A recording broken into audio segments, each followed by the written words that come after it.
Hi friends, ಎಲ್ರಿಗೂ ನಮಸ್ಕಾರ. ಪ್ರೀತಿಯಿಂದ ಕಲಾ ಚಾನಲ್ಗೆ ಎಲ್ರಿಗೂ ಸ್ವಾಗತ ಸುಸ್ವಾಗತ. ಹಾಗೆಯೇ 90 ಡೇಸ್ ಡಯಟ್ ಚಾಲೆಂಜಲ್ಲಿ ಇವತ್ತು 27ನೇ ದಿನದ ವಿಡಿಯೋನ ಶೇರ್ ಮಾಡ್ತಾ ಇದ್ದೀನಿ. ಇದಾಗಲೇ ಸ್ವಲ್ಪ ಹಳೆ ವಿಡಿಯೋ. ನಾನು ವಿಡಿಯೋನ ಯಾಕಪ್ಪ ಶೇರ್ ಮಾಡೋಕ್ಕಾಗಲಿಲ್ಲ ಅಂದರೆ, ಹೀಗೇನೆ ಹೆಣ್ಮಕ್ಳಿಗೆ ಇರ್ತಾವಲ್ವ ಪರ್ಸನಲ್ ಹೆಲ್ತ್ ಪ್ರಾಬ್ಲಮ್ಮು, ಹಂಗಾಗಿ ಸ್ವಲ್ಪ ಆ ಪ್ರಾಬ್ಲಮ್ಮಿಂದನ ನಾನು ಒಂದು ವೀಕಿಂದ ಸಫರ್ ಮಾಡ್ತಾ ಇದ್ದೀನಿ. ಅದರಿಂದ ಅದನ್ನೆಲ್ಲನೂ ಹಾಸ್ಪಿಟಲೈಸ್ ಆಗಿ ಸರಿ ಮಾಡಿಕೊಂಡು ಈಗ ವಿಡಿಯೋನ ಹಾಕೋಣ ಅಂತಂದೇಳಿ ಹಾಕ್ತಾಯಿದ್ದೀನಿ. ಈಗ ಬೆಳಗ್ಗೆನೇ ಒಂದು ಅರ್ಧ ಲೀಟ್ರ್ ನೀರು ಕುಡ್ಕೊಂಬಿಟ್ಟು 8,000 ಸ್ಟೆಪ್ ವಾಕನ್ನು ಸಹ ಮುಗಿಸ್ಕೊಂಡು ಬಂದಾದಮೇಲೆ ಈ ವಾಕಿಂಗು ವರ್ಕೌಟು ಮುಗ್ದಾದಮೇಲೆ ಒಂಚೂರು ಪ್ರೋಟೀನ್ ಬೇಕಾಗುತ್ತಲ್ವ, ಹಂಗಾಗಿ 1 ಸ್ಪೂನ್ ಮೆಂತ್ಯ ಮೊಳಕೆನ ತಿಂತಾಯಿದ್ದೀನಿ. ಈ ಥರ ಏನಾದರೂ ಹೆಲ್ದಿಯಾಗಿ ತಿಂತಾಯಿರ್ತೀನಿ ಬೆಳಗ್ಗೆ ಹೊತ್ತು. ಅದಾದ ನಂತರ ಈಗ ಒಂದು detox drink, early morning healthy drink ಅಂತಲೇ ಹೇಳ್ಬೋದು, ಅದನ್ನು ಮಾಡ್ಕೊತಾ ಇದ್ದೀನಿ. ಬೂದುಗುಂಬಳಕಾಯಿ ಮತ್ತು ನೆಲ್ಲಿಕಾಯಿ ಜ್ಯೂಸನ್ನು ಮಾಡ್ಕೊತಾ ಇದ್ದೀನಿ. ಇದ್ರ ಜೊತೆಗೆ ಸ್ವಲ್ಪ ಕೊತ್ತಂಬರಿ ಸೊಪ್ಪನ್ನು ಸೇರಿಸ್ಕೊತೀನಿ. ಮೂಡಿದ್ರೆ ಅದೆಲ್ಲ ಕ್ಲೀನ್ ಮಾಡಿ ಒಂದು 3 ಸಾರಿನಾದರೂ ನಾನು ಸೊಪ್ಪನ್ನು ತೊಳಿಬೇಕು.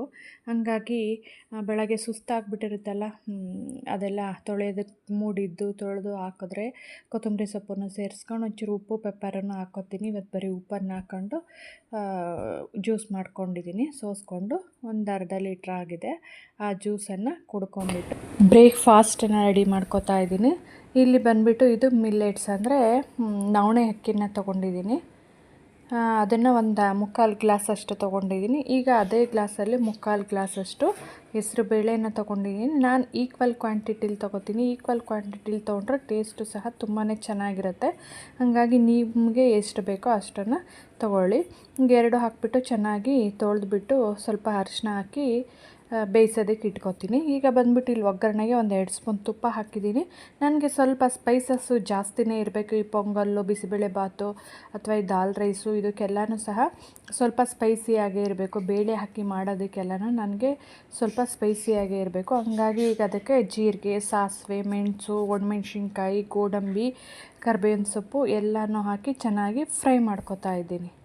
ನಿಮಗೆ ಬೇಡ ಅಂದರೆ ಸ್ಪೈಸಿ ಎಲ್ಲನೂ ಸ್ವಲ್ಪ ಕಡಿಮೆನ ಮಾಡ್ಕೋಬೋದು. ಈಗ ಬೇಯಿಸಿಟ್ಟಿದ್ನಲ್ವ ಹೆಸರುಬೇಳೆ ನವಣೆ ಅಕ್ಕಿನ, ಅದಕ್ಕೆ ಸ್ವಲ್ಪ ತೆಂಗಿನಕಾಯಿ ಹಾಲು ಹಾಕಿ ಮಿಕ್ಸ್ ಮಾಡಿಕೊಂಡು ಈ ಒಗ್ಗರಣೆ ಜೊತೆಗೆ ಸೇರಿಸ್ಕೊತೀನಿ. ಸೇರಿಸ್ಕೊಂಬಿಟ್ಟು ಚೆನ್ನಾಗಿ ಮಿಕ್ಸ್ ಮಾಡ್ಕೋಬೇಕು. ಸ್ವಲ್ಪ ರುಚಿಗೆ ತಕ್ಕಷ್ಟು ಉಪ್ಪನ್ನು ಸಹ ಸೇರಿಸ್ಕೊಂಡು ಚೆನ್ನಾಗಿ ಮಿಕ್ಸ್ ಮಾಡಿ ಒಂದು ಕುದಿಸ್ಕೋಬೇಕು. ನೋಡ್ರಿ, ಈ ಥರ ಕುದಿಸ್ಕೊಂಬಿಟ್ಟು ಈಗ ಈ ಟೈಮಲ್ಲಿ ಉಪ್ಪು ಖಾರ ನೋಡ್ಕೋಬೇಕು ಕರೆಕ್ಟಾಗಿದೆಯಾ ಅಂತ. ಮತ್ತೆ ಕನ್ಸಿಸ್ಟೆನ್ಸಿನ ನೋಡ್ಕೋಬೇಕು, ನೀರು ಹಾಕ್ಕೊಳ್ಳೋದಕ್ಕೆ ಕರೆಕ್ಟಾಗಿದೆಯಾ ಅಂತ ಹೇಳ್ಬಿಟ್ಟು ನೋಡಿ. ಎಲ್ಲ ಕರೆಕ್ಟಾಗಿದೆ. ಹಾಗಾಗಿ ನಾನು ಕೊತ್ತಂಬರಿ ಸೊಪ್ಪನ್ನು ಸಹ ಹಾಕ್ಕೊಂಡೆ ಸ್ವಲ್ಪ. ಈಗ ಬಂದುಬಿಟ್ಟು ನೋಡಿ, ಕ್ಯಾರೆಟು, ಸೌತೆಕಾಯಿ ಜೊತೆಗೆ ಸಲಾಡ್ ಜೊತೆಗೆ ಮತ್ತು ಇದು ಪೊಂಗಲ್ನ ಹಾಕ್ಕೊಂಬಿಟ್ಟು ಅದಕ್ಕೆ ಸ್ವಲ್ಪ ತುಪ್ಪ ಹಾಕ್ಕೊಂಡು ತಿಂದಿದ್ದಾಯಿತು ಬ್ರೇಕ್ಫಾಸ್ಟು. ಈಗ ಬಂದುಬಿಟ್ಟು ಲಂಚ್ಗೆ ನಾನೊಂದು ಇದನ್ನು ಪ್ರಿಪೇರ್ ಮಾಡ್ಕೊತಾ ಇದ್ದೀನಿ. ಅಂದರೆ ಇದು ಒಂಥರ ಸೂಪೂ ಅನ್ಬೋದು, ಗಂಜಿನೂ ಅನ್ಬೋದು. ಇನ್ಸ್ಟೆಂಟಾಗಿ ಮಾಡ್ತಕ್ಕಂಥದ್ದು ಸೂಪ್ ಪೌಡ್ರ್ ಮಾಡ್ಕೊಂಡಿದ್ದೀನಿ. ಅದು ರಸಂ ಪೌಡ್ರು, ಸೂಪ್ ಪೌಡ್ರು ಎರಡಕ್ಕೂ ಬರುತ್ತೆ. ಅದು ಇನ್ಸ್ಟೆಂಟಾಗಿ ಮಾಡ್ಕೊಳೋವಂಥದ್ದು ಎಲ್ಲ ರೆಡಿ ಇದೆ. ಅದನ್ನು ಸಹ ರೆಸಿಪಿನ ಶೇರ್ ಮಾಡ್ತೀನಿ, ರೀಲ್ಸಲ್ಲಿ ಶೇರ್ ಮಾಡ್ತೀನಿ ಅದನ್ನು ಸಹ. ಈಗ ಅದನ್ನು ಒಂದು ಸ್ವಲ್ಪ ರಾಗಿ ಹಿಟ್ಟು ಹಾಕಿ ಮಿಕ್ಸ್ ಮಾಡ್ಕೊಂಡಿದ್ದೀನಿ ಸೂಪ್ ಮಾಡ್ಕೊಳ್ಳೋದಕ್ಕೆ. ಅದಕ್ಕೀಗ 1-2 ಸ್ಪೂನಷ್ಟು ತುಪ್ಪನ ಚಿಕ್ಕ ಸ್ಪೂನ್ ಅದರಲ್ಲಿ ತುಪ್ಪನ ಹಾಕಿ ಕ್ಯಾರೆಟು, ಹುರುಳಿಕಾಯಿ, ಬಟಾಣಿನ ಹಾಕ್ಬಿಟ್ಟು ಚೆನ್ನಾಗಿ ಫ್ರೈ ಮಾಡ್ಕೋಬೇಕು. ಜಾಸ್ತಿ ಬೇಯೋದು ಬೇಡ. ಇದು ಕ್ರಂಚಿ ಆಗಿದ್ರೆ ತುಂಬ ಚೆನ್ನಾಗಿರುತ್ತೆ. ಈ 1 ನಿಮಿಷ ಅಷ್ಟೇ ಹೀಗೆ ಫ್ರೈ ಮಾಡ್ಕೋಬೇಕು. ಈ ತುಪ್ಪ ಅಥವಾ ಕೊಬ್ಬರಿ ಎಣ್ಣೆ ಹಾಕ್ತಾ ಈ ಥರ ಹೊಗೆ ಬರ್ತಾ ಇರುತ್ತೆ.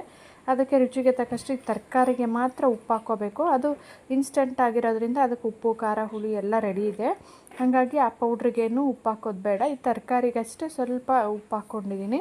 ಹಾಕ್ಕೊಂಬಿಟ್ಟು ಅದೇನು ಮಿಕ್ಸ್ ಮಾಡ್ಕೊಂಡಿದ್ವಲ್ಲ ಆ ಮಿಕ್ಸನ್ನು ಸಹ ಈ ಒಗ್ಗರಣೆ ತರಕಾರಿ ಜೊತೆಗೆ ಸೇರಿಸಿ ಚೆನ್ನಾಗಿ 1-2 ಕುದಿಸ್ಕೋಬೇಕು. ಏನಂದರೆ ಹಿಟ್ಟು ಹಾಕ್ಕೊಂಡಿರ್ತೀವಲ್ಲ, ಅದು ಸೂಪ್ ಪೌಡ್ರು, ಅದು ಮಾತ್ರ ಒಂಚೂರು ಬೇಯಬೇಕು. ಅಲ್ಲಿವರೆಗೂ 1-2 ನಿಮಿಷ ಕುದಿಸ್ಕೋಬೇಕು. ನೋಡ್ರಿ, ಈ ಥರ ಹೈ ಫ್ಲೇಮ್ ಇಟ್ಕೊಂಡು 1-2 ನಿಮಿಷ ಕುದಿಸ್ಕೊಂಡ್ರೆ ರೆಡಿಯಾಗೋಗುತ್ತೆ. ಇದರಲ್ಲಿ ಕಾರ್ಬೋಹೈಡ್ರೇಟು ಇದೆ, ಪ್ರೋಟೀನ್ ಇದೆ, ಜಾಸ್ತಿ ಬೇಳೆಕಾಳುಗಳಿದೆ. ಕಾರ್ಬೋಹೈಡ್ರೇಟ್ಗೆ ರಾಗಿ ಹಿಟ್ಟಿದೆ ಮತ್ತು ತರಕಾರಿ ಇದೆ, ಸ್ವಲ್ಪ ಫ್ಯಾಟ್ಗೆ ತುಪ್ಪ ಇದೆ, ಸ್ವಲ್ಪ ಕೊತ್ತಂಬರಿ ಸೇರಿಸ್ಕೊಂಡ್ರೆ ಸೂಪರಾಗಿರ್ತಕ್ಕಂಥ ಬ್ರೇಕ್ಫಾಸ್ಟ್ಗಾದರೂ ಮಾಡ್ಕೋಬೋದು, ಡಿನ್ನರ್ಗಾದರೂ ಮಾಡ್ಕೋಬೋದು, ಲಂಚ್ಗಾದ್ರೂ ಮಾಡ್ಕೋಬೋದು. ತುಂಬಾ ಸಖತ್ತಾಗಿತ್ತು, ತುಂಬಾ ರುಚಿಯಾಗಿದೆ. ಆ ರೆಸಿಪಿನೂ ಸಹ ಡೀಟೇಲಾಗಿ ಶೇರ್ ಮಾಡ್ತೀನಿ, ನೋಡಿಕೊಂಡು ಮಾಡ್ಕೊಳ್ಳಿ. ಈಗ ಈ ರೀತಿ ಇತ್ತು ನನ್ನ ಲಂಚು. ರಾತ್ರಿ ಏನೂ ತಿಂದಿಲ್ಲ ಅಷ್ಟೇ. ಬೇಕಾದರೆ ಹೊಟ್ಟೆ ಹಸಿವಾದರೆ ತಿಂತೀನಿ, ಬೇಡ ಅಂತಂದರೆ ಹಿಂಗೆ ಸ್ಟಾಪ್ ಮಾಡಿಬಿಡ್ತೀನಿ. ನಂದು ಅದೇನೋ ಹೆಂಗೆ ಸೆಟ್ ಆಗುತ್ತೋ ಹಂಗೆ, ಇದನ್ನೇ ತಿನ್ನಲೇಬೇಕು ಅಂತೇನಿಲ್ಲ. ಹೊಟ್ಟೆ ಫುಲ್ಲಾಗಿದ್ದರೆ ನಿಲ್ಲಿಸ್ಬಿಡ್ತೀನಿ, ತಿನ್ನೋಕ್ಕೆ ಹೋಗಲ್ಲ ಏನು ಡಿನ್ನರನ್ನು. ಇಲ್ಲ ಅಂತಂದೇಳಿದರೆ ತಿನ್ನಬೇಕು ಅಂತೇಳಿದ್ರೆ ಸ್ವಲ್ಪ ಸಲಾಡನ್ನು ಸಹ ತಿಂತೀನಿ. ಹಂಗೆ ನೋಡಿರಿ, ತುಂಬಾ ರುಚಿಯಾಗಿತ್ತು. ನೀವು ಸಹ ಇದನ್ನು ಮಾಡ್ಕೊಳ್ಳಿ. Thanks for watching. ಕೊನೆ ತನಕ ವಿಡಿಯೋ ನೋಡಿದ ಎಲ್ಲರಿಗೂ ಸಹ ತುಂಬಾ ಧನ್ಯವಾದಗಳು.